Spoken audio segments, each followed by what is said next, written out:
Hello and welcome to From the Felt. My name is Ryan Crow and I'm your host. And with me I have Mr. Bill Heuer out of Houston, Texas. How are you doing? Great, Ryan. How's it going up over there in Austin? Excellent. Just staying very busy. The last couple of weeks have been, since our little trip to Vegas, I feel like it's been a whirlwind. Anytime you go to town for a week or so and like you come back, it's like an avalanche of crap that you have to take care of. Yeah, same over here. Excellent. And also we have with us none other than Victor Leone. He is the general manager of the Texas Card House in Dallas. Victor, how's it going, man? Hey guys, I'm doing good. How are you guys? Doing great. I think we're all recovered from Vegas by now, right? Sort of? Yeah, I think so. Sort of. Working on it. Good times.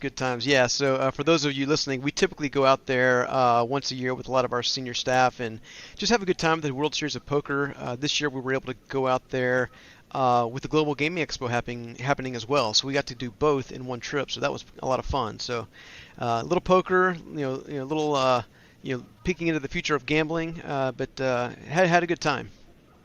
Definitely. Yeah. Hey, Victor, did you play any of the World Series while you were out there? No, I actually didn't get a chance to play any of the events. The only stuff I really wanted to play was a little bit before or after we had left. So I kind of walked around, checked out some local tournaments, and saw kind of what they were playing, some cash games and stuff. So Yeah. What did you think of Las Vegas this trip being under pandemic restrictions once again? it's not what it used to be, that's for sure. But it's nice to see that we're moving in a direction to get back to normal as quickly as possible. I know we had a little hiccup now with this Delta variant or whatever's going on with, all that stuff. So, but it's nice to see that didn't put us, completely backwards. So that was cool. Yeah, it wasn't too bad. It was tolerable, in my opinion.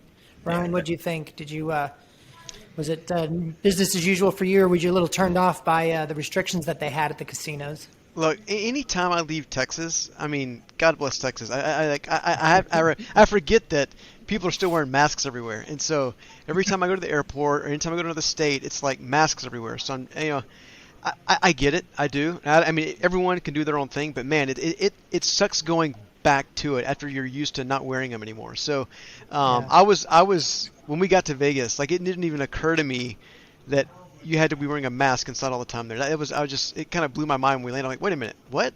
And so I wasn't too thrilled with that, but hey, we had a good time. Wasn't the end of the world.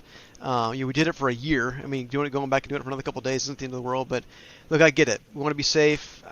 People. If that makes people feel safe, then I totally get it. And so, no major complaints from me. It's been longer than a year, and our Dallas location doesn't know a life without masks, right? They've been around for a solid year as of what was the exact date, Victor? It was actually a year ago yesterday. So wow. Yep, October 24th. Yep. I mean, it's kind of mind blowing to think that we entered this world with COVID and all that stuff going on, and we're able to kick it off during all that stuff, and it's crazy looking back a whole year ago now. I mean, would you say that location is successful? I would say at least, I would say it's definitely up there for sure. In a pandemic year, it is successful. I wonder what it would be doing in a non-pandemic year. I guess we're going to find out in 2022. It's interesting because it makes me wonder, could that be hurting us or could it have helped us in some way? There could be some underlying factors that could have, given us a little head start, amongst everybody else too. Yeah. Yeah, I mean, we're definitely going to see competition roll in fairly steadily over the next several months.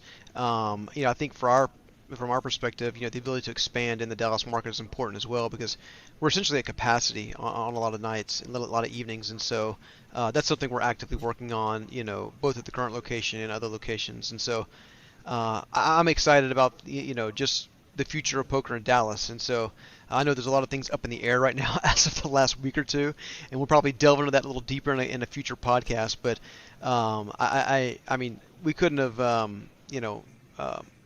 asked for a better start, to the Dallas club, and I think the players up there really enjoy it. As long as we keep everything buttoned up and tidied up and run a good operation and take care of our customers, I think it's going to continue to do well.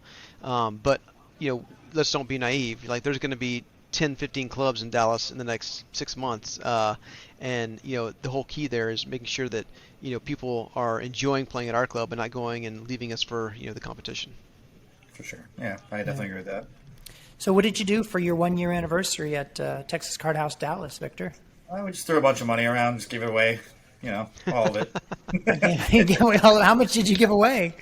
We're doing $1,200 every hour for high hands. We give away the top 5 high hand winners. So it was $500 for first, $300 for second, $200 for third, and then $100 in free time for fourth and fifth. So Nice. So every hour, $1,200 worth of, well, mostly cash, but going out. That's awesome. Yeah. Yeah, it was pretty. I mean, I think it was about maybe 12:30, 1 o'clock. We had about 80 people on the 1-2 list ready to go, and we were almost full spread by pretty much the early afternoon. So Wow. That's Maybe awesome. we should Congratulations. we should have the 1 year 1 week anniversary next Sunday. Just do it again, right? Yeah. So and then the 1 year 2 week anniversary. Just do it every Sunday. Yeah. Yeah, tomorrow. exactly. I know, right? Exactly. Victor, it's been a year since you've been there. I know you came to Texas a little bit before then. Where were you before Texas? I know you're not a native Texan, right? No, yeah. So I mean, I obviously came down here originally. Started in the Austin location, went to the Rio Grande Valley, and then obviously now I'm in Dallas. But before that, I was in Maryland. I was actually in Baltimore, which was the Horseshoe Casino up there. Started up there as a supervisor in poker and kind of worked my way through the poker room. But I also bounced around a lot in other departments. I was a shift manager in the cage, as well as I ran the slot op. So there's 2 different slot departments, which most people aren't aware of that. So one kind of does more with the basically handling the jackpots and all that stuff, and the runners of that department. And then there's the other side of it that does the tech stuff, where they're repairing slot boards and all that stuff, which I wasn't involved in. Nowhere near Well, wait a minute. When I hired you, you told me you were running the whole casino. I was running into the ground. That's what I was saying. You didn't let me finish my sentence. You're way underqualified. But yeah, so I bounced around a lot of different departments there, which I gained a lot of experience, which was very valuable. But it's interesting because corporate value of that experience is so much different than small business and kind of what we're in down here. And I've learned so much more from here too, just from being involved in these processes of opening clubs and seeing how raw competition can really be. And it's very interesting and it's been super rewarding so far. That point that you just made, that the big corporate, a corporation casino can easily overlook and ignore its players because it's just so large, right? It doesn't have to give them that personal touch. Where at Texas Card House and a lot of these small clubs, we have the ability to remember everybody's name, shake hands, see these people on a day in, day out basis. And it makes a big difference to people when you can do that. I've never liked the new way casinos have been going, where everything's on a card and you are the information that's on that card. Back when I was a kid, I can remember, you'd tip the maitre d' and you'd get a better table, or you'd get a better seat in the shows. And those days are long gone. But here at Texas Card House, I feel that we still are able to deliver that type of service, that level of treating people special. And that's what keeps people coming back to a place, is where they were made to feel special. No, definitely agree. And I think there's a lot to be said about that. Like, there's a lot of, these systems that they're creating. They're trying to, sign a number to every single person and just say, like, they're worth exactly this much, But there's a lot of, in between the lines that still has to go on when you're doing these types of businesses with so many people that you're involved with on a day-to-day basis. And that personal factor is really important. Yeah, I love that about Texas Card House, the personal factor. That's a good way to say it. No, absolutely. So Victor, yeah, it's interesting because Victor actually started. Were you just a dealer in Austin when we first hired you on? I can't remember. Yeah, I was actually dealing, and I was. I don't mean just a dealer like that. I mean like you were just dealing. You weren't a dual rate when we first hired you, right? Yeah, because when I first heard of Texas, I was like, I was always told that there was no poker in Texas, so that's literally my mindset getting into here, and I was like, kind of like shocked. I was like, I thought there wasn't poker here, but then I saw the website for Texas Card House, and I was looking. I was like, man, this is a legit website. Like, this is not some hole in the wall underground game or something. I'm thinking this is like a real company. So when I came down, I was like, let me go down there and just deal for a little bit and see, kind of, get a feel for what's going on. And, that's when I met with James and those guys down there and started off dealing and working in the cage and stuff. So, but yeah, it was a cool experience to come down there. I was like really shocked because Texas was very hidden for a while. It was kind of hidden gem, that nobody really knew about. Yeah, and I remember because I didn't interview you when you hired on to the Texas Card House, but I interviewed you when you were going from being a dual rate there to running the Rio Grande Valley or helping open the Rio Grande Valley location. So I didn't because we have a lot of employees, and right now we're at like over 300, and so I didn't know you personally until that point in time. And I remember being Obviously impressed with your resume and also your work acumen because you were working with this, and obviously I asked around quite a bit. But how has it been for you going from Austin, then to Rio Grande Valley, another even smaller club, and then to Dallas, which ends up being, one of the largest clubs in Texas?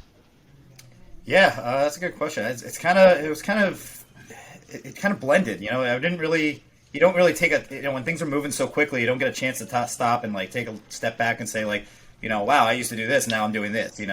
But over the last couple of days and the last week or so, being that we're coming to, came on that 1 year anniversary, that I did a lot more reflecting and started thinking back to like, man, the first time I did payroll in Rio Grande Valley, I had like, 15, 20 people. It wasn't that hard. Now I've got 200 plus employees, and I have to create systems that I didn't even realize were, issues before. So it's kind of cool to see some of the progression we've taken. But the reality is that, the feel of it all has been the same, though. Back in Austin, when I first came into Austin, it was very family-like, very family-oriented. You did things that make sense. You weren't bounded to these, crazy corporate rules that say like, you can't swap a shift within 2 days of, being scheduled or something crazy, for no reason. And that's something that I've been trying to keep alive. Even though we're growing, we're getting big, right? I want to make sure that we keep those values the same, and that you let employees swap shifts? Wait, hold on. Does that sound record? Hold on. I used to have I used to be in those deputy channels, and I mean at all hours. This was just for like Austin and Houston, just for two of the clubs. And I was just bombarded by message after message after message of people swapping shifts. And I was like, okay, I gotta turn this off. But it's funny because there's like a bidding war. Like people actually like, hey, $20 to take my shift, or $40, or it's crazy how that little, it's like a little market, within the company of buying and selling shifts. But honestly, that's what makes a lot of like the employees, especially when I talk to them pretty often, and I try to get their feedback, see where they're at. A lot of what they love about it is that there's that freedom to do what they want to do. If they want to adjust their schedules or their lifestyles in temporary fashions or long-term fashions, like we have a lot of avenues for them to take advantage of that stuff. So that's a perk. Yeah, I think one of the things that's been good over time is like we allow people to take off pretty much whatever time they want. Like if someone just doesn't want to be on the schedule for 2 weeks, they can block themselves out, and we have the capacity, especially across clubs, to fill those roles if someone's gone for a little while. Now, obviously, if they're gone for a month, we want to know about it, but I think the scheduling flexibility helps a lot. And so we went back and forth so much when we first started rolling out that system, trying to figure out, because when we were a smaller club and you only have 20, 30 employees, if 3 or 4 guys leave to go to the WSOP or something like that, like it puts you in a real bind. And so fine-tuning that process has been an adventure all in and of its own. So I can't imagine with 200 plus people. I mean, it's got to be crazy. And you do the payroll and scheduling, Victor, up there? I don't do scheduling thing. Okay. I got. It seems like payroll would take 40 hours. It seems like payroll would take 40 hours itself with 200 plus people. It's a little tedious. I'm not gonna lie, but yeah. I've gotten a lot better at it, as we go on. But the scheduling part, man. So that can get really dicey because everybody wants some sort of can't work this, can't work that, don't want to work that, don't want to work this, and man, balancing that for 200 people gets really sticky pretty quickly. So I can imagine. So everyone talks about like the work shortages and staff shortages, and I kind of know the answer to this, but I want to hear your answers, for the listeners. How has it been for you as far as staffing up and getting employees and training them? Like how has that experience been for you throughout COVID? So in the beginning, obviously, it was really difficult. People were afraid to come out back into the workforce and stuff. They still weren't sure if it was safe for some of the COVID scares and all that stuff, but.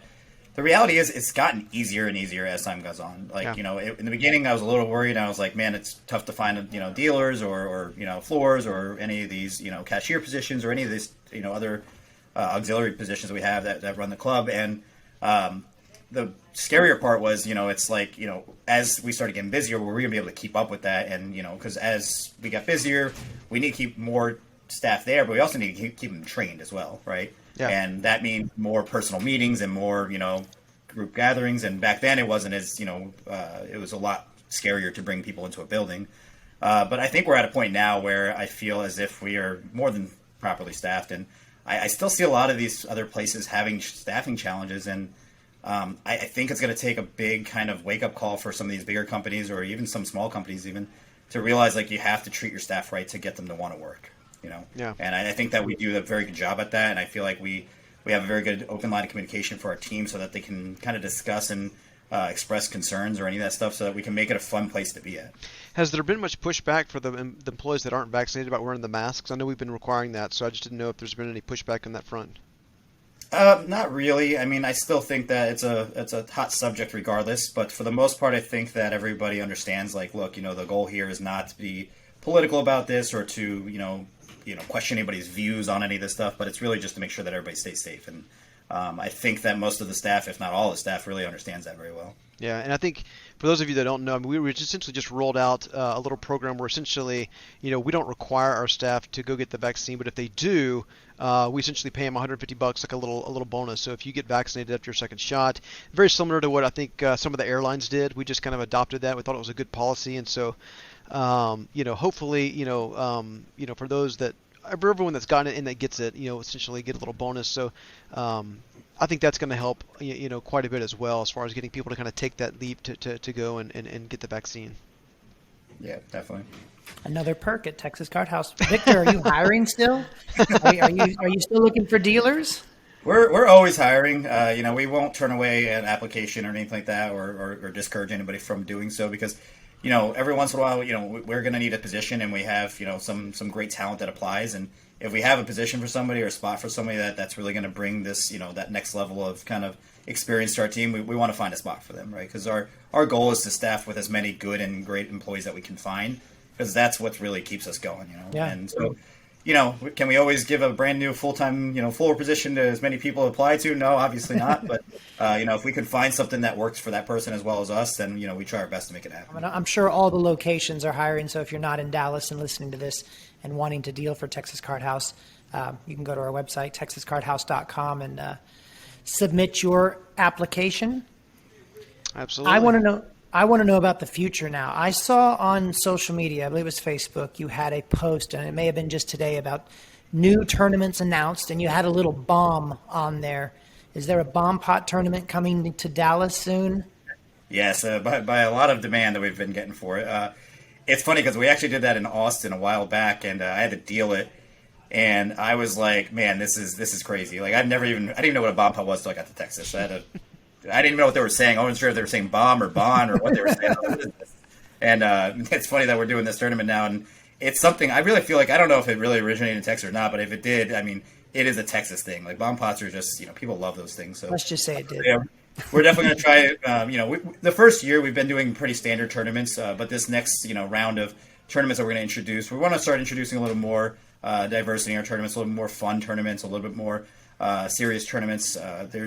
I'm working on some cool stuff for the new year when it comes around. So, but that was something we're experimenting with this month, actually. I love bomb pot tournaments. I played a few at the location here in Houston, and on the dealers, they're an exercise. They're a test of how strong a dealer is.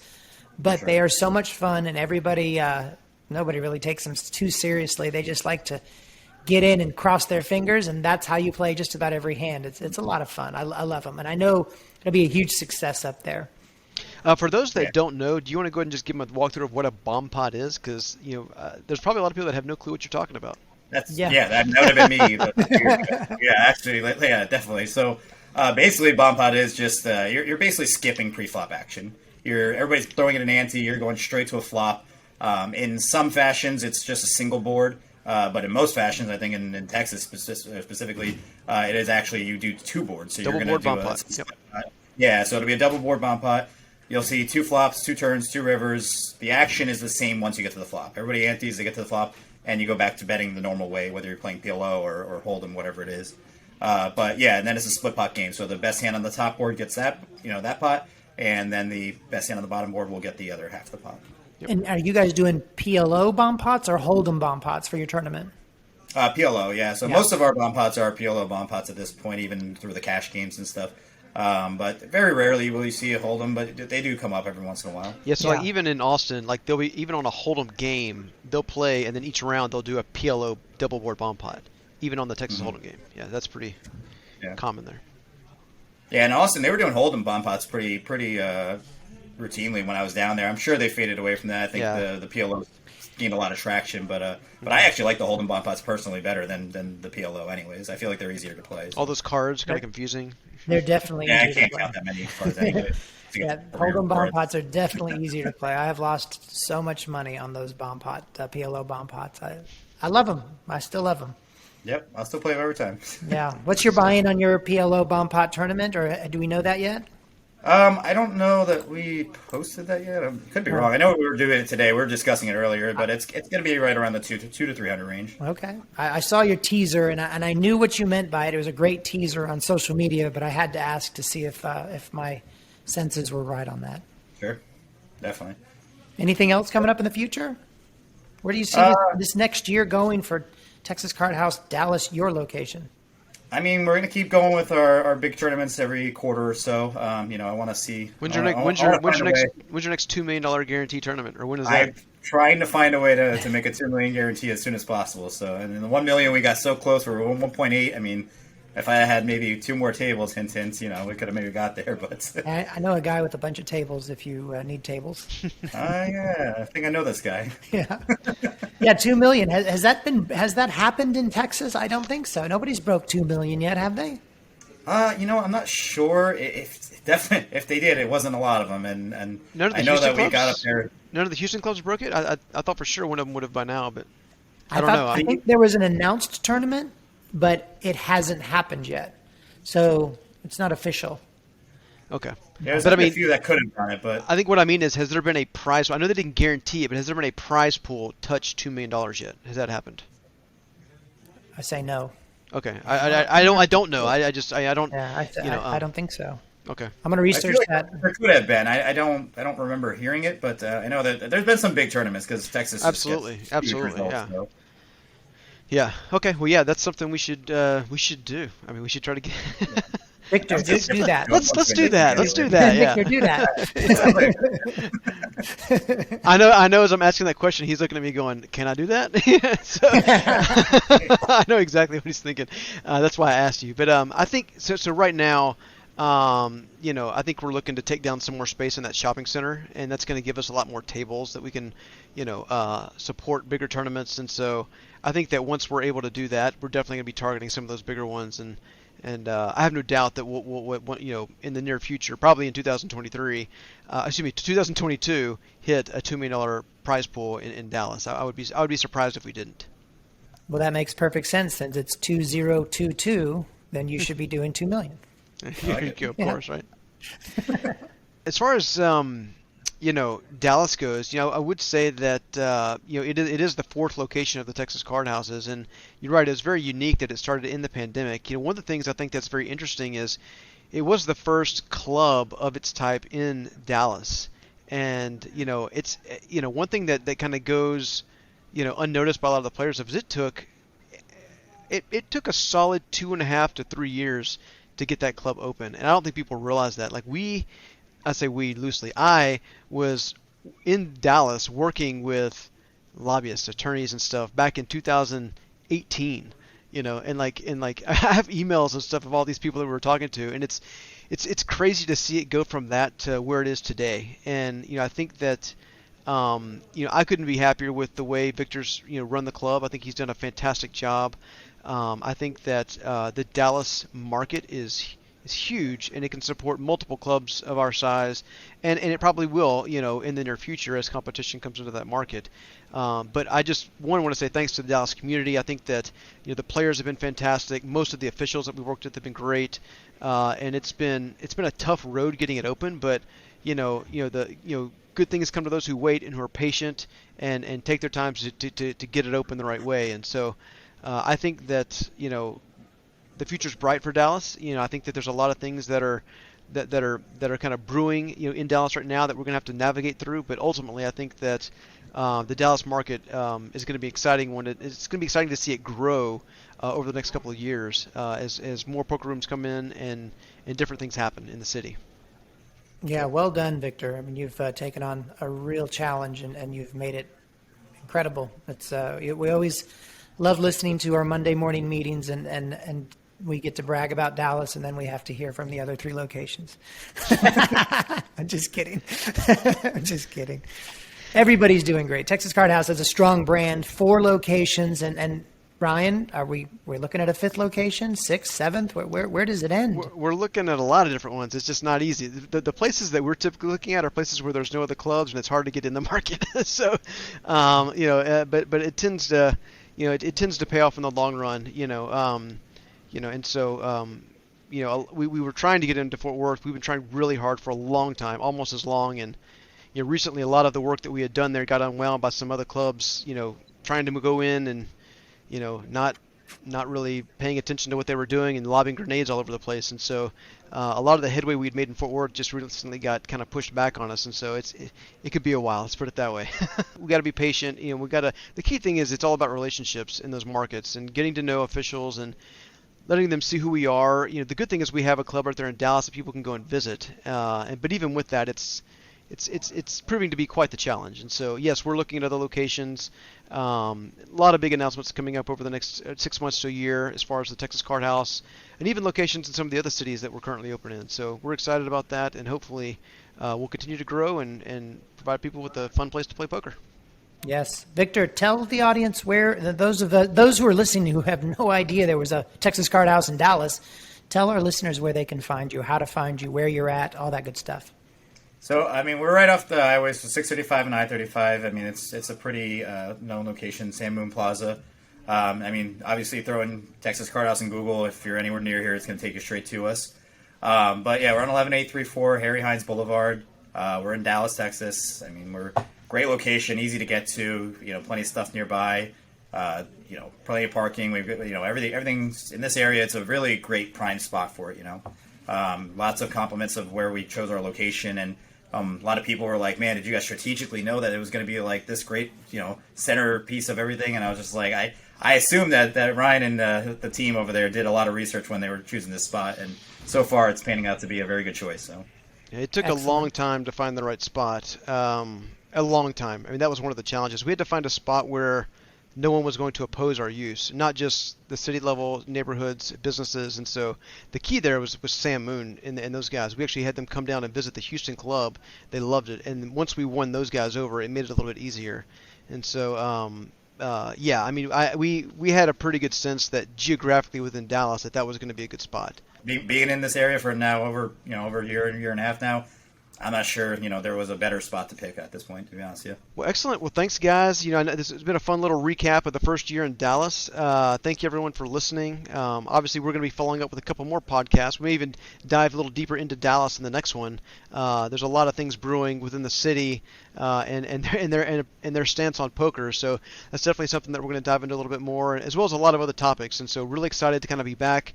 It's been, how long has it been since we were doing From the Field? Bill, it's been a year and a half? Yeah, it's been over a year, that's for sure. Yeah, we took the pandemic season off, and which is the time we probably should have been doing them, right? Yeah, so, the time they needed us most, we were out.